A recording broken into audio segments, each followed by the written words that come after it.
Magandang umaga sa ating lahat. Tayo ay tinipo ng Diyos dito sa kanyang pamamahay upang magkaisa at bigyan siya ng papuri at pagsamba. At dahil dyan, aking inaaniyahan ang lahat ng tumayo. Bilang mga anak ng Diyos, isa sa mga tanong na parati nating maitatanong, paano ako nagiging deserving sa lahat ng pagmamahal na binigay ng Diyos? At hindi lang basta-basta ang pagmamahal, kundi ito ay pagmamahal na hindi magkukupas at hindi mapapantayan. We could think na tayo ba ay karapat-dapat? Tayo ba ay talagang pinili upang maramdaman ang buhay na kasama siya? Sa lahat ng ating mga katanungan, one of those things that we could do is just give back to Him as much as we could. At isa sa mga magandang na itutulot ng pagiging anak niya ay walang katapusang pagkakataon na maibalik sa kanya ang lahat ng papuri at pagsamba. At ngayong umaga, hindi natin pakakawalan ang pagkakataon na maibalik sa kanya ang pagmamahal na dapat niyang tanggapin mula sa atin.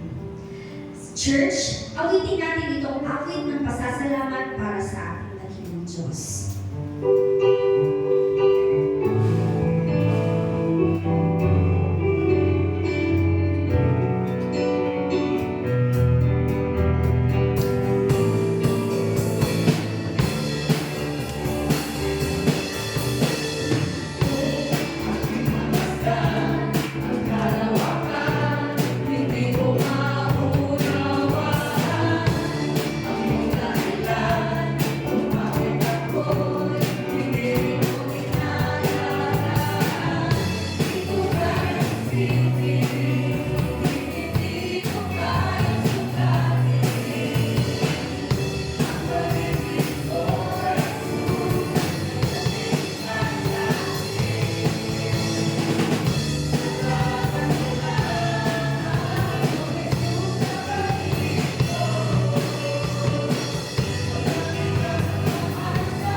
Let's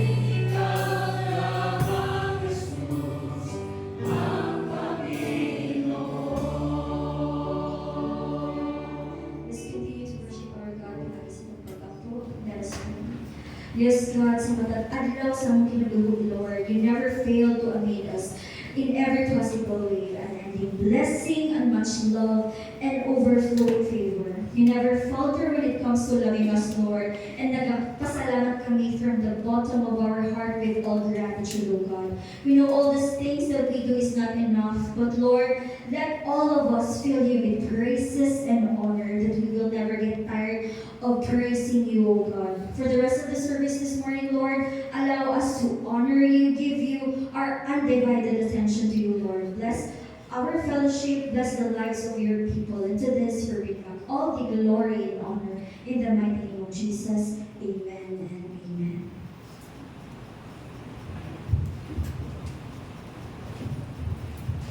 Good morning, everyone. Let's remain standing for the reading of God's Word. If you have your Bibles with you, ito ang buksan sa Ruth chapter 4, and let's read verses 13 down to 22. Ruth 4, verses 13 down to 22. The word of the Lord says in Ruth 4, 13 to 22 says, So Boaz married Ruth and took her home to live with him. When he slept with her, the Lord enabled her to become pregnant, and she gave birth to a son. And the woman of the town said to Naomi, Praise the Lord, who has given you a family redeemer today. May he be famous in Israel. May this child restore your youth and care you for in your old age. For he is the son of your daughter-in-law, who loves you so much, and who has been better to you than 7 sons. Naomi took care of the baby and cared for him as if he were her own. The neighbor women said, Now at last, Naomi has a son again, and they named him Obed. He became the father of Jesse and the grandfather of David. This is their family line, beginning with the ancestor Perez. Perez was the father of Hezron. Hezron was the father of Ram. Ram was the father of Aminadab. Aminadab was the father of Nahshon. And Nahshon was the father of Simon. And Simon was the father of Boaz. And Boaz was the father of Obed. Obed was the father of Jesse. And Jesse was the father of David. May the Lord God bless the reading of His Word. And now, please be seated. Magkaroon kayo sunan at privilege to hear the message in song na ikahalat sa ato sa CCF Choir.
Thank you, choir, for the song that you have shared. Ayusan ako eh. Did you realize na almost na ron? It's almost to new month, but we have still the same master. The same master that we should serve, the same master that we should listen to every day, the same master that we will worship. Let us start with a prayer before we listen to God's word. Father, we seek for wisdom as you speak to us through the truths, the life of Ruth. Open our hearts and minds so we could understand what you want us to realize and apply in our daily lives. In Jesus' name, amen. For several weeks, ato ang gisundan ang kinabuhi ni Ruth. And now we have come to the conclusion part. Kaya mo ni Ruth, mama na. Ikaw po na si Ruth. Di bitaw. Every series has an ending. And now we have come to the final part in looking at the book of Ruth from a distance. Kaya lahi man ang makita ni mo siya in a closer lens, lahi kung makita nato siya, kung asa siya nabilong sa pieces of story na gibutang sa Ginoo in the scriptures. So far, we admired ang iyang faith, we admired ang iyang faithfulness, ang iyang obedience, ang iyang humility, perseverance, and ang iyang surrender. And based on her life story, we were able to understand deeply what commitment is all about. Sa itong 7-part series, we learned about the origin of commitment. Of course, it points to faith. Kay dili tanang commitment okay.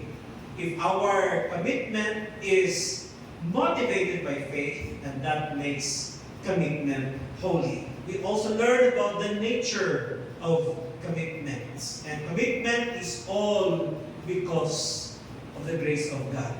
Ang visibility sa commitment, makita na siya sa libog, sa grasya sa Ginoo sa ato ang kinabuhi. Not by our own effort, but by the grace of God. Magbunga ang commitment sa atong kinabuhi. We also learned the protection of commitments. How to protect commitment by focusing on one lordship. Ang isa sa nakamakadaon sa atong commitment is competing lordship. Kung daghang kang lords yung kinabuhi, then you cannot submit to one master. Now remember, we have a jealous God, and God wants full attention, only Him alone. We also learned about the transformation of commitment. Ang transformation will only take place for singular lordship. Kung isa lang ang atong Diyos, then reordering of our life is possible. Rearranging, reordering, directing our life would be easy. And we also talked about the pleasure of commitment. Ang focus ani is delighting the Lord first. Na ang Ginoo, mamuot, malipay sa atong kinabuhi. And in effect, His delight will bring us rewards. His delight will bring us blessing.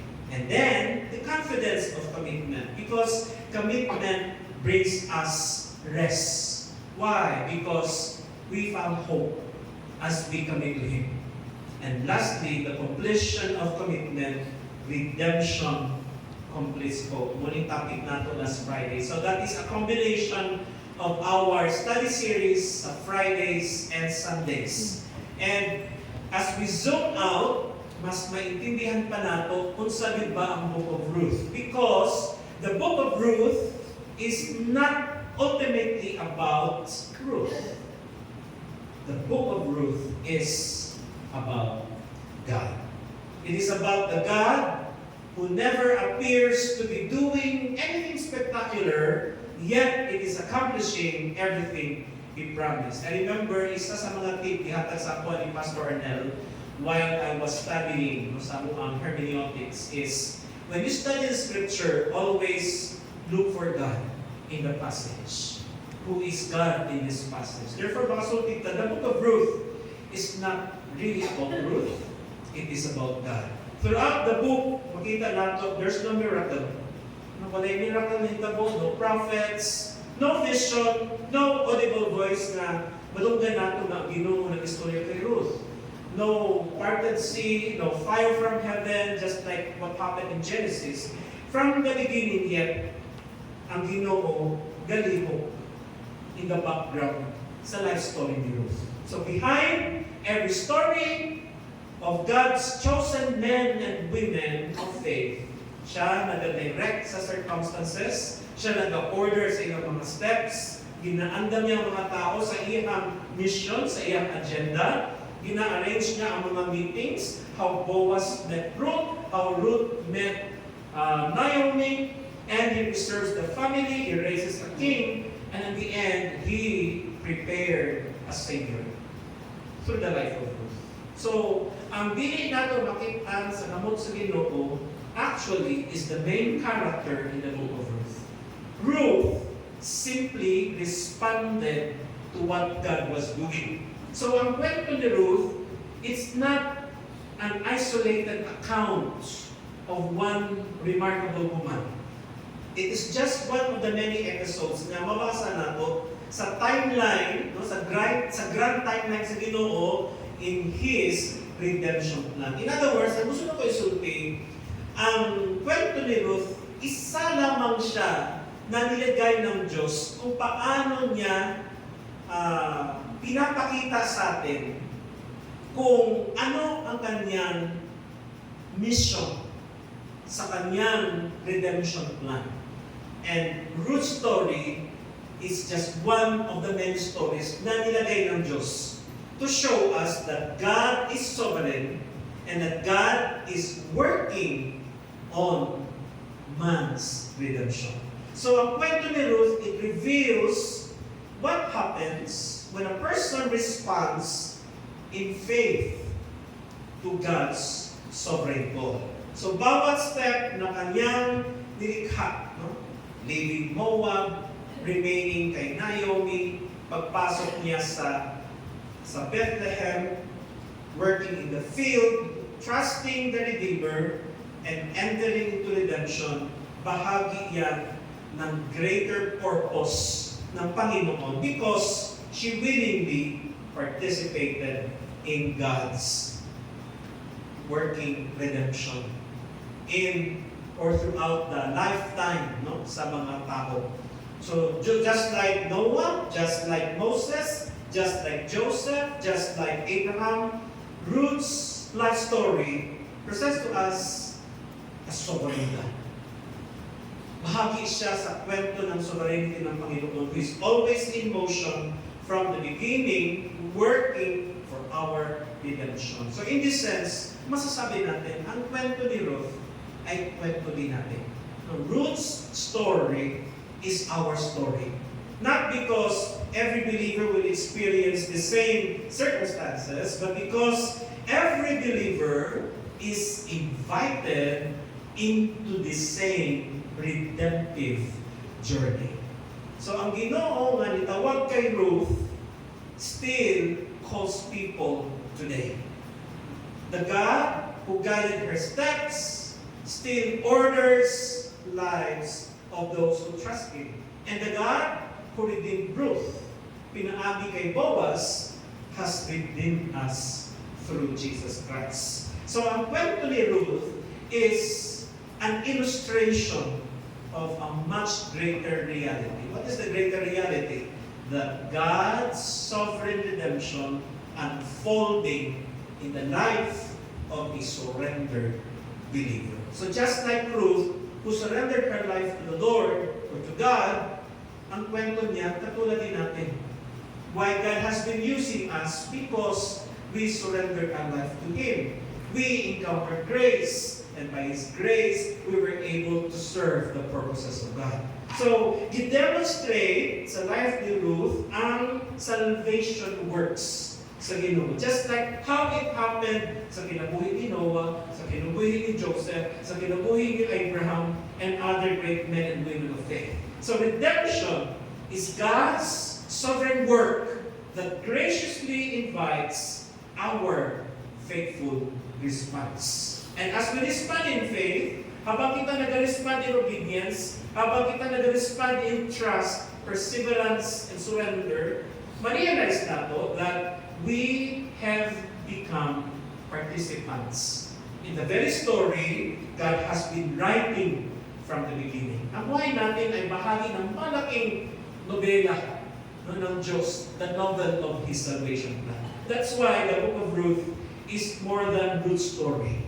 It is a window into the sovereignty or the sovereign work of God in every life that answers His call. So it tells us that the greatest privilege of Christian life is not simply receiving redemption. Di rin ang kapigdawat sa iyahang kaluwasan. Ang Ginoo kapangita sa mga tao nga mo partisipar sa story sa iyang salvation work, no? Faithfully participating in God's unfolding redemptive mission until the day of His work in us is complete. Yan ang kwento ni Ruth. At yan pa rin ang takbo ng buhay natin. God doesn't just save us, He invites us to walk with Him as He completes His work in us. So first insight na makita nato kung zoom out ta no, sa book of Ruth and tanawon nato ang pieces of those stories of great men and women of the scripture that God's sovereignty is the story behind every story. Kung kita nakita nato ang Ginoo, kung atong pinabuhi nagbago, kung atong pinabuhi surrender sa Ginoo, kung kita nagpagamit sa Ginoo, kung kita lawom ang ato ang pagsalig sa iyaha, and we believe in His Christ coming, that is because of the sovereignty of God. Ang kwento ni Ruth is just another wonderful entry that has become part of God's grander story of what He is really been doing and working on. Asa busy ang Ginoo sa iyang redemption plan. From Old Testament to New Testament, until sa panahon nato karon, until sa pag-abot sa Ginoo, that is the focus of God, our redemption. Ang kinabuhi ni Ruth, sumpay sa tanang serye sa kinabuhi na gigamit sa Ginoo para makita ang iyahang agenda, ang iyang plano para sa ato ang kinabuhi. That's why Ruth's story is ours as well. And since He is sovereign, He is always the first to act. Siya ang una nga naglihok, nanong kita, nung nakuha ang atong attention sa Ginoo. Before Ruth moved, God was already moving. Before Ruth trusted, God had already prepared His grace. That's why nakita siya lugar na asa siya mamulot og mga stalks or grains of wheat and barley. Before naabot si Ruth sa field ni Boaz, si Boaz na dito. Before Boaz redeemed, God had already written redemption into history. So everything begins with God and His redemption and sovereignty plans for all of us. Tanang kalihukan nato, dapat mo mulihok na siya ayon sa redemption plan sa Ginoo. And the same God who calls Ruth is the same God who calls for us, who provides for us, who protects us, who leads us, who redeems us, and completes us. That's why salvation has always belonged to the Lord. Our redemption begins with God's initiative, not ours.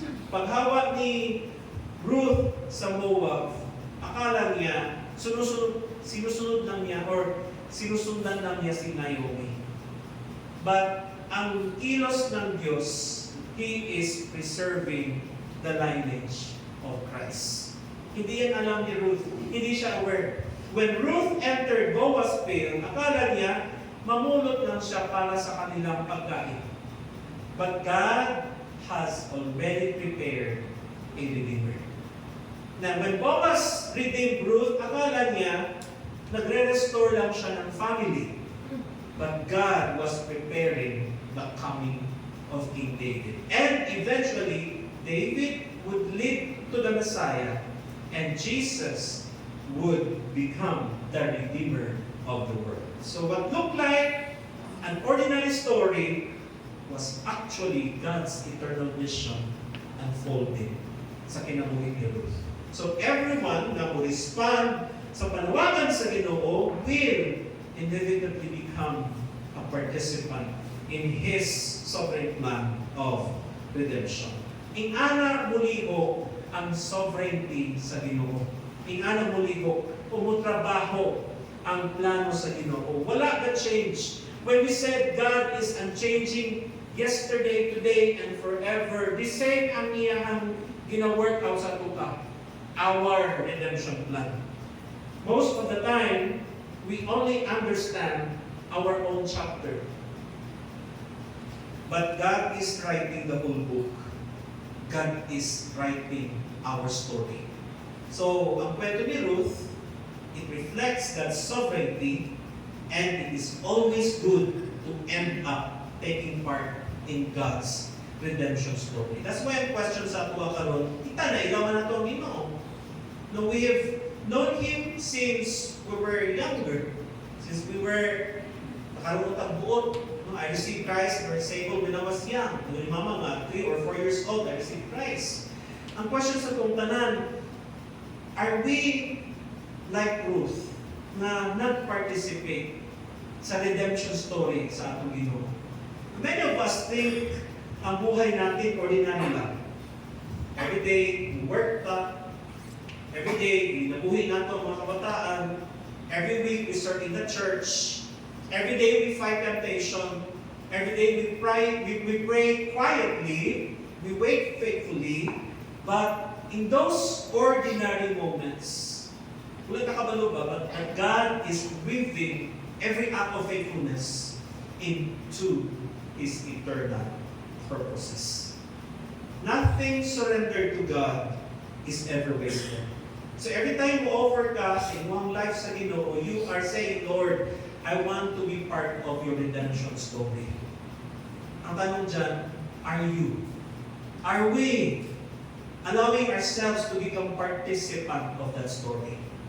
Insight number 2 is that Ruth's journey is the pattern of every believer's journey. Ang tanang nahitabo sa kinabuhi ni Ruth, di naman siya random episode na gitahi-tahi sa Ginoo by chance. They reveal the ordinary yet profound or deep patterns of God's redeeming work in the life of every believer. So dili lang ni story ni Ruth, it is the gospel taking shape in human life. Tanang events na nahitabo sa kinabuhi ni Ruth are also stories on how the gospel affects, influences, works in every life of a believer, in every believer's life. So from the moment God drew Ruth out of Moab until the day of redemption was completed through Boaz, bawat stage sa iyang journey, ipakita din ang panawagan sa Ginoo na iyang gi-respond in a positive way, ang calling, ang transformation, and how God sustained her, and how He redeems His people. That is also our experience. What we see in Ruth is more than ancient story, naghatag sa ito ang illustration sa isa ka Christian life. No, ang life ni Ruth is an illustration of patterns that takes place in a Christian life. Kung sabi ang first step sa pattern, faith. But stage 1 na to, just like Ruth, faith, the beginning of discipleship. Faith was the turning point sa kinabuhi ni Ruth. The moment ang faith namugat sa atong kinabuhi, diha nagsugod ang journey. So every encounter with God invites us to live what is behind, so we can embrace what He has prepared ahead. Ang pagtuo nato sa Ginoo, mao'y naglihok sa atoa palayo sa tuang daan nga pagkinabuhi sa old life and nag-lead sa atua dulong sa atong Ginoo. Faith always leaves something behind. Because repentance always turns us towards someone greater. Ang first step sa pagiging believer is the encounter of faith. And faith always gives us two actions. Kung mutalikod ka sa sala, kung atubang ka sa Ginoo. And in one word, ang tawag nato niya na repentance. No? Faith always result to leaving behind competing allegiances and lordship. Dahil ka nato itong mga dati nato ng mga Ginoo sa kinabuhi na naging kompetensya sa lordship sa Ginoo. No, we live sin, we live self-rule, we live the kingdom of darkness. And faith always leaves something behind. When you encounter God, ano ang iniwan mo? O baka when you encounter God, dala-dala mo pa rin yun. That's why most Christians kutob lang sa stage 1. They believe, but they did not participate. Ang tinuod ng faith, it calls us to live.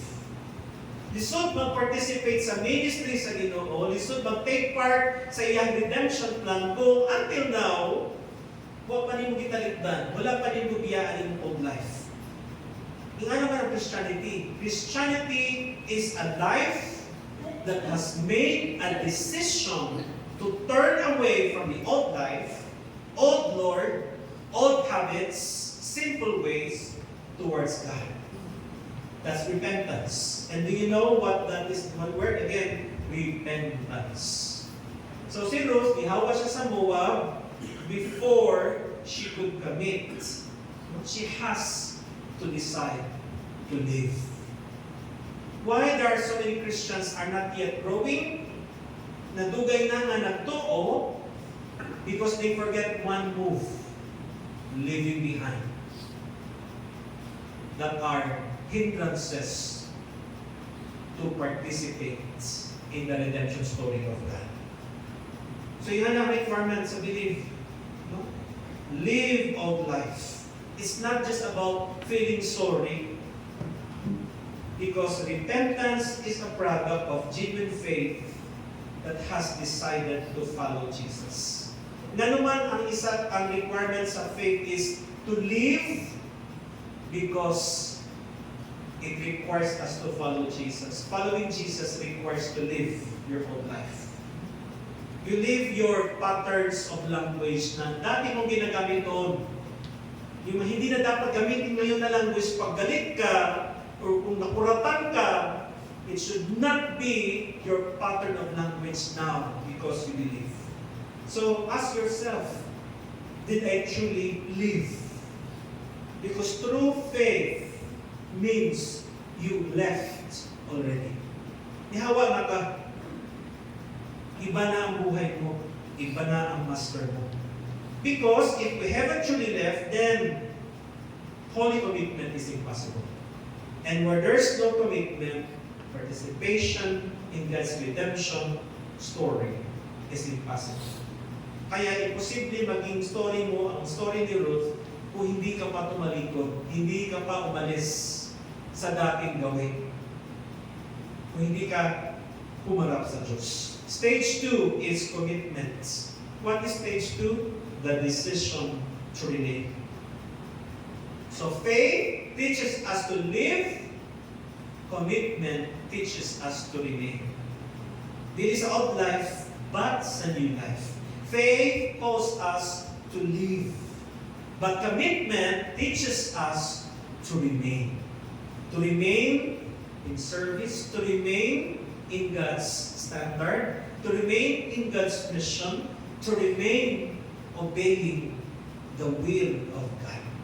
What is commitment? It is a settled decision to abide in Christ. Settled, meaning fixed, to remain in the center of God's will, and to continually participate sa salvation work sa Ginoo.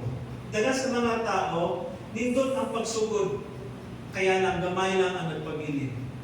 Gamay nagpabilin because, wala pa dahil sila nagtalikod sa old life.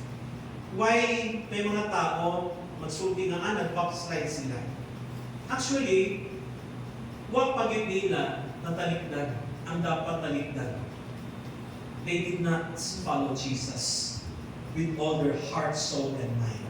Si Ruth, wala lang siya nag-imong emotional decision. She entered into a covenant.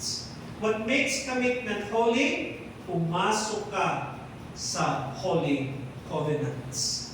She remained faithful. She remained when there is no guarantee of her future. She remained when turning back seems easier. So that is the nature of biblical commitment. Why do we remain committed? Because commitment is a faithful response to God's covenant faithfulness. We remain because God remains. We commit because God commits. We love to commit because God first loved us. Ang atong commitment does not earn His promises.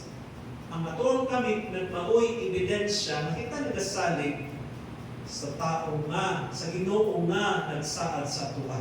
Throughout scriptures, God's people are called to steadfastness because God Himself is steadfast.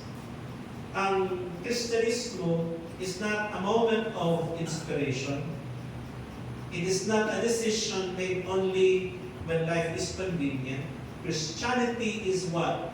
It is a lifelong allegiance to Jesus Christ. And ano ibig sabihin ng allegiance to Jesus Christ? Remaining faithful in every season. Whether in joy or in suffering, whether in abundance or need, whether in certainty or uncertainty. Pero mas maintindihan pa yun natin klaro kung saan commitment. Commitment is a choice. What kind of choice? It is choosing every day to stay where Christ has called us until He Himself leads us elsewhere. That's commitment. Now we go to stage 3. Ito ang pinagdaanan ni Ruth. May faith siya, nag-commit siya, and stage 3, nag-obey. What is obedience? Obedience is commitment expressed in daily faithfulness. Remember, wala ka lang commit to just anyone. Kaya nang commit, we commit ourselves to our Lord and Master. And wherever there is true lordship, there will always be obedience. So obedience is the visible expression of genuine commitments. It is commitment put into action. Kung ang commitment ni mo nagliho, kung ang commitment ni mo visible, that's the time you can say, I obey. Kung sa'yo natuto sa obedience sa tuwa, it teaches us to labor. Meaning to participate. Participation means you share your strength. You serve. You serve. You share your life. Grace never produced passivity. We know God is gracious, but grace teaches us to take part. Grace always produces faithful participation. Kaya si Ruth, wala lang siya nagsalig sa Ginoo, nag-respond siya. That's why nagpulot siya sa mga barley and wheat. Nagtrabaho siya. She faithfully participated in the very provision God had prepared for her, or prepared for her. So, ang Ginoo, pwede man unta niya na butang na lang sa lamesa ni Ruth ang iyang makaon. He could have just provided bread from heaven, just like He provided manna sa mga Israelites. But in His wisdom, God chose to provide through Ruth's faithful obedience. Ingana mo din ang Ginoo. Wala lang siya na bunga nga lang tayo butang sa tumbak ba ang blessing. He wants us to work. His grace does not eliminate our responsibility. His grace empowers it. Likewise, God grows His people through active participation in His work. How do we actively participate in God's work of redemption? Prayer, service, in our forgiveness, in our generosity, when we share the blessings of God, and in our obedience. Not because these works earned our salvation, they could never, rather because they are the evidence that God's grace is already working in us. Okay? 4. Stage 4 is grace. What is grace? That is God's initiative that meets our faith. That's just like si Ruth, kung saan nag-meet sa iya sa field, grace. Doing the work of God has called us to do is not always easy. Sometimes ang obedience, it feels ordinary. Sometimes obedience feels exhausting. Kapoy mag-faithful eh. But God give us the grace para masustain nato ang consistent participation in the life story He had given us. May mga reason when serving God means bending low, just like si Ruth, na bended siya. The whole day, pulot siya ng mga harvest. But there are days when no one notices your faithfulness. No one will encourage you, or no one will say, good job. No one sees the sacrifices we make. Sometimes ministry becomes tiring. Sometimes parenting becomes overwhelming. Dili lang kayo, may mga batasan ng mga bata na lahi-lahi, mga gastos sa eskwela. Sometimes waiting becomes painful. Sometimes following Christ costs more than we expected. No, ang faithfulness is not glamorous. Yet this is exactly where Ruth discovered something beautiful. Na-encounter niya ang grace sa Ginoo, not because she was sitting. She encountered God's grace while she was working in obedience. Diba? Nga naman, na-meet ni Boaz si Ruth. Ruth was working. And when we are working faithfully, we are noticed. And God is delighted. And then there will be reward. That is the beauty of following God, no? Of God's grace. That's why in scriptures, pasutin nato, mabasa nato, we love because He first loved us. Every blessing Ruth experienced reminds us of one truth. Grace always arrives before we do. God's grace always arrives before we do. That's why, palayan ta sa pag-alagad, even when work becomes difficult. Grace is always one step ahead of our obedience. Stage 5 is hope. So because of God's sustaining grace, nagkaroon ng pag-asa si Ruth. What is hope? That is grace giving confidence to us so we could rest. So God's grace teaches us hope, and hope teaches us to rest. Ingon pa ni Naomi kay Ruth, wait, my daughter, for the man will not rest until the matter is settled today. Mo ng turning point sa life journey ni Ruth. Nang abot ng point sa itong kinabuhi when obedience must give way to trust. After na nahimo nato tanan faithfully, we must learn to rest in what only God can accomplish. Hope is not wishful thinking. Hope is confident expectation grounded in the character and promises of God. No? Hope. Marelate naman yung story ni Raven. Kaya work na siya dito sa Cebu niya. Kapoy daw. Niya, halos hindi siya makapahulay. Dobi-dobi trabaho. Niya, malabo na makanib. Niya karon tanawa. Diba? Nakastay pa siya longer diri sa Jensen. Nga na mag-work. If you work faithfully, ayaw complain, ayaw sige worry. Just do it faithfully. Mabot ang panahon, the Lord will reward our faithfulness in service. That's stage 5. That's why do not lose hope while you work. Do not keep on complaining while we work. But keep on serving. Hope is not, again, wishful thinking. It is confident expectation grounded in the character and promises of God. This is the lesson of hope. Faith leads us to live. Commitment teaches us to remain. Obedience calls us to labor. Grace meets us along the way. And hope teaches us to rest in the finished work of our Redeemer. And this is the stage 6, redemption. What is redemption? Topic natin last Friday, redemption is what is being fulfilled. No? Na hope. Redemption fulfills hope. Ang chapter 4, ang mabasa nato is the destination sa kinabuhi ni Ruth. Ang Ginoo, igamit si Boaz as redeemer na nagkompleto sa journey ni Ruth that Ruth cannot accomplish by herself. So nakadawa siya new name, nakadawa siya new family, new future, and a new inheritance. And that is also our story.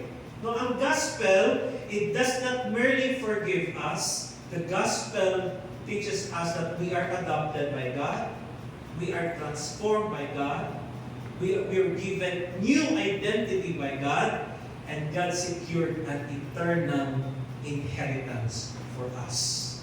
One day, we will realize that every believer na na-experience ng kinabuhi, parehas ng yapon na sa naagihan ni Ruth. Ang completion sa redemption story sa Ginoo. Although wala pa man ako ng Ginoo, but we are so sure redemption is already complete for those who have committed. Ang pattern sa kinabuhi ni Ruth, faith, kung sa instruction sa faith, kung sa effect sa faith, we left our past. And then commitment comes, teaches us to remain. And when we serve a new master, then we obey. Obedience teaches us to labor. And what sustains labor is grace. And in grace, we meet hope. And hope brings us rest. Because we know our Savior will work on things that we cannot accomplish. And that's the time we receive redemption. And that's the completion of the pattern of God's redemption story to each and every believer. Number 3, God's sovereignty never cancels human responsibility. Isa sa mga greatest lessons sa kinabuhi ni Ruth is that God is, again, completely sovereign. Pero, bawat isa sa atua must remain completely responsible. Every person remains completely responsible. God already determined His redemptive plan, yet si Ruth, kung sa iyang role, nag-respond siya. She had to live, she had to remain, she had to labor, she had to trust, she had to wait. Ang sovereignty sa Ginoo, wala nag-eliminate sa ato ang responsibility. Dili na, lihok lang tanan sa Ginoo. Naatay parte, nagyatag sa Ginoo. No? To live is a responsibility. To remain is a responsibility. To labor is a responsibility. To trust is a responsibility. To wait is a responsibility.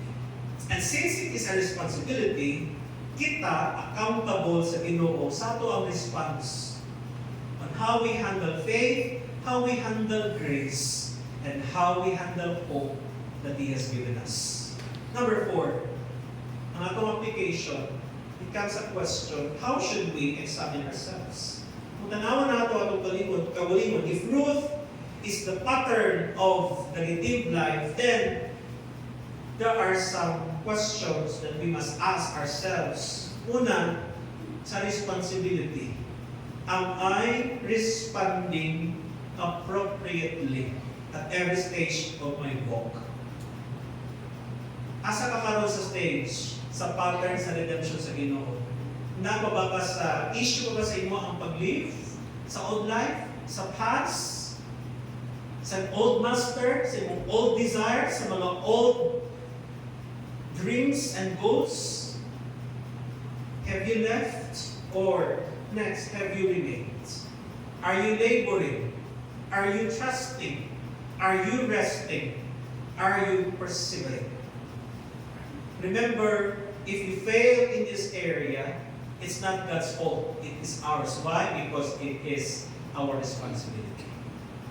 Therefore, we choose to be responsible. Second is accountability. Where has God called me to obey that I have neglected? Na ba ko'y dapat nasudlan sa kinabuhi, nagyatag sa Ginoo nga wala pa na-align sa redemption plan sa Ginoo? Am I participating? Am I faithfully walking the path He has set before me? And number 3, faithful participation.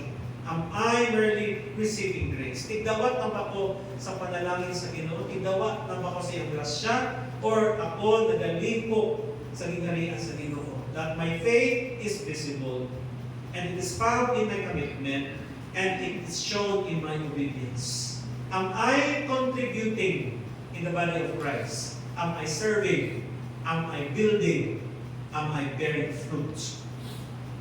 And 4, sa atong spiritual growth, am I becoming more like Christ? Is my trust deeper today than it was a year ago? Do I rest more confidently in the Redeemer? Those are the things that we must ask sa atong kinabuhi in response to the life of Ruth. Ang book of Ruth is not primarily the story of Ruth's faithfulness. Again, it is the story of God's sovereign faithfulness in accomplishing His plan of redemption. That's why that is where your story is heading. Tuwang story is that moving towards uncertainty, when you receive Christ as Lord and Savior, ang kapadulungan sa itong kinabuhi, hindi uncertain. It's always moving towards redemption. Yan nasugod ang commitment sa transformation and redemption. The God who called you by grace, the God who taught you grace, the God who strengthened you in your commitment, the God who met you with grace, the God who taught you to trust, will also complete your redemption. As Paul declares in Philippians 1:6, He who began a good work in you will carry it on to completion until the day of Christ Jesus. Can we read it again? Philippians 1:6, He who began a good work in you will carry it on to completion until the day of Christ Jesus. Actually, Philippians 1:6 is the summary of Ruth's story. God is not done yet. So while there is time, while there is the period of grace, bring your life into the center of God's will. Shall we all rise? Remember, ang confidence nato sa believer is in God's redemption story. Remember all those questions. Asa ta karon when it comes to responsibility, accountability, or in our faithful participation. Let us assess our lives. Let's talk to the Lord. If there is anything that we need to confess, mga pagkukulang nato, or dugay na ta nagbulag-bulagan, dugay na ta we act like bumultas sa mga instructions again. It's time to listen. It's time to hear. It's time to make a move. It's time to live. Do not get stuck sa itong old life. It's time to move forward in following God's redemption story. Shall we all pray?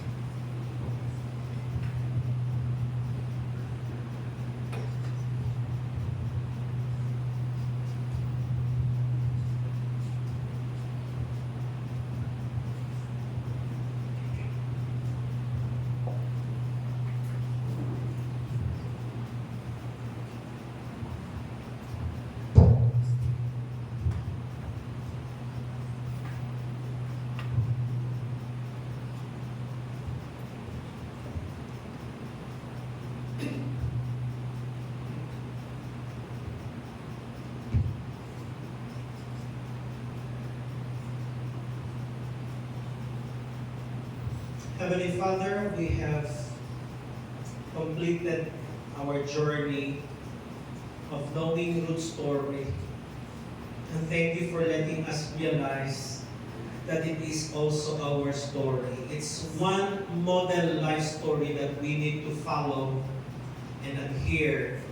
Those patterns of redemption that you have allowed us to see in the life of Ruth should be also be happening in our lives. Maybe nagkulang namin sa pagkamit, nagkulang sa pagtalikod, sa dapat talikdan. It's time for us to awaken ourselves na we are walking the wrong way, the wrong path. Bring us back, Lord, to the right path. And work in our lives that we want to see ourselves moving in the motions of your salvation works in our lives. Forgive us at times na among focus is more on just surviving. Our worries and concerns is just focus on our money in the bank or what's left. But we forgot the one who is always consistent in graciously providing our needs. We just lack commitment, obedience, trust, and hope in you. May we live the life of Ruth as we abide in your ways. Help us to choose you. In Jesus' name, amen. Magaling lang tayo.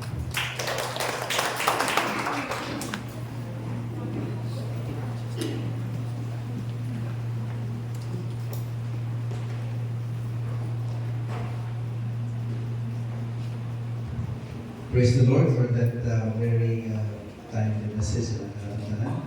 Salamat kayo ng bless. Amen to that. Praise the Lord also. Salamat Sir June for that reminder. Our journey is to become obedient and children of the Lord na kakagaling mo himaya ko ang mga kasalanan. Also, dito rin ang passage of scripture ni sa 2 Corinthians 9, 6, and 7 ngayon. Remember this, a farmer who plants only a few seeds will get small crop. But the one who plants generously will get a generous crop. You must each decide in your heart how much you give, and don't give reluctantly or in response to pressure, for God loves a person who gives cheerfully. Ang isunan now is the time for para sa pumatay sa free and may request na ito sa mga servant leaders is passed out of us.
Merry Christmas everyone, and magiging ka. Ito doon ang mag-awal dito sa lahat.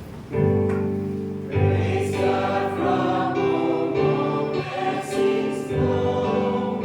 Praise Him, all creatures here below. Praise Him above the heavenly hosts. Praise Father, Son, and Holy Ghost. Please be seated for our communion service.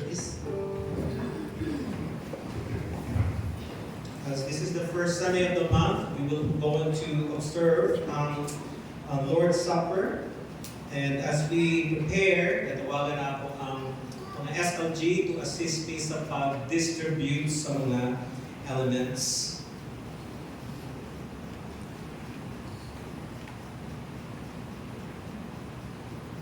Before we distribute, let us prepare our hearts for this service. Father, as you have mandated in your word, you direct us to participate in this communion with holy hearts, holy mind, because you don't want us to take this unworthily. Cleanse us, Lord, from our unrighteousness. Forgive us for things said, for thoughts that are not aligned to yours, and actions that doesn't please you. In Jesus' name, amen.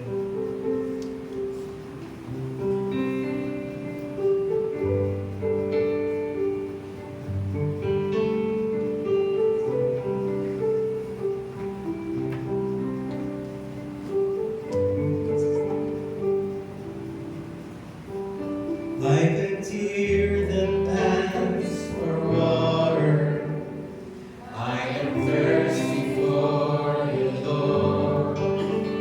In my heart there is a longing, I still believe there's more.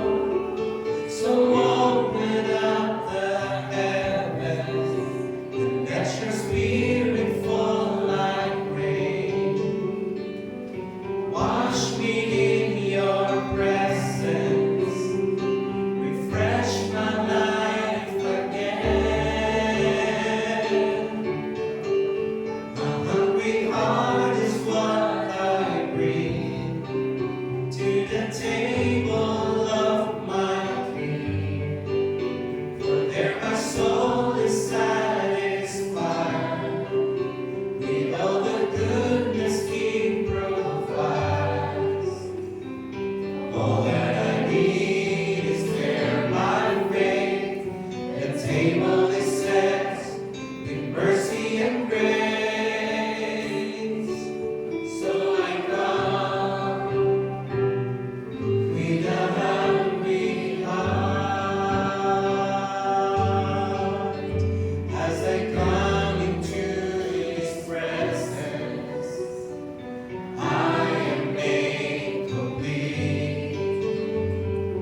Feasting at His table, sitting at His feet, and I will run and not grow weary. I will walk and never faint. I will rise on wings like eagles, for the Lord will be my strength. A hungry heart is what I bring to the table of my King. For there my soul is satisfied with all the goodness He provides. All that I need is there by faith. The table is set with mercy and grace. So I come with a hungry heart.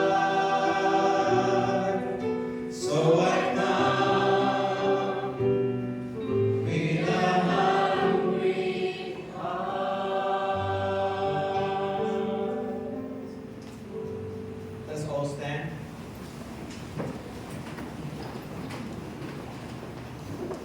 As they were eating, Jesus took some bread and blessed it. Then He broke it in pieces and gave it to the disciples, saying, "Take this and eat it, for this is my body." Let us partake the body of Christ.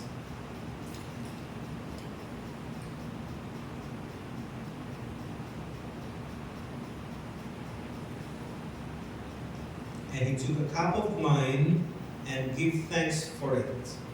He gave it to them and said, "Each of you drink from it, for this is my blood, which confirms the covenant between God and His people. It is poured out as a sacrifice to forgive the sins of many. Let us partake the blood of Christ. Thank you, Heavenly Father, for through your death on the cross, our life became part of your redemption story. Without encountering you, without your sacrifice, we will still be living in a life of darkness. But the faith that you have gifted us with has opened our hearts and minds to the reality of your redemption story, and we want to participate in it. We want to be part of it by sharing as well the good news, the gospel to others. This is, Lord, our covenant, not just that we are saved, but we are participants in sharing the story of salvation to others. In Jesus' name, amen. You may now take your seats.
I have some announcement here after the worship service. Mag-lunch ang mga trainees, and then we will resume our training for keyboards this afternoon. And then after that, ang mga trainees nato for leading praise and worship. Salamat sa upat mga nag-submit. Upat ka o tulog? Mag-lead sa praise and worship, sa training, and also sa keyboard training. Para madugangan ato ang mga talented na mga mag-participate sa praise and worship or music ministry. So karong hapon 1 o'clock or after lunch, mag-start na mag-resume ang training sa keyboards, and after keyboards, trainees praise and worship leading. Also, ang Grace Group Fellowship, Grace Group na amoy fellowship on Sunday after the worship service. Children's Bible teachers na may meeting after the worship service. And I also encourage everyone to join our Friday prayer and worship at 6 in the evening. Let's all rise and let us greet one another as we sing, "Oh, I love you with the love of the Lord."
belongs to you.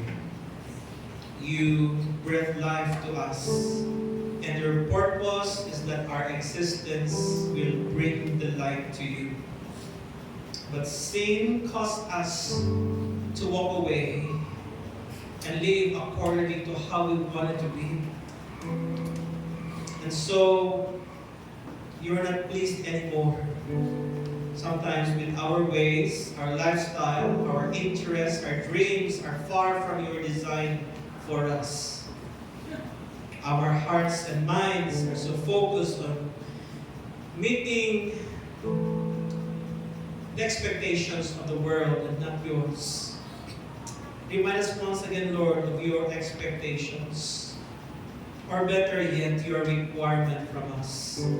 As you loved us first, may we once again learn to love you. May we grow in trusting you even more and praise you even in the bad times. May our hearts once again be fixed on you, Lord, that we will not forget what our purpose for living, what our purpose for existing or breathing.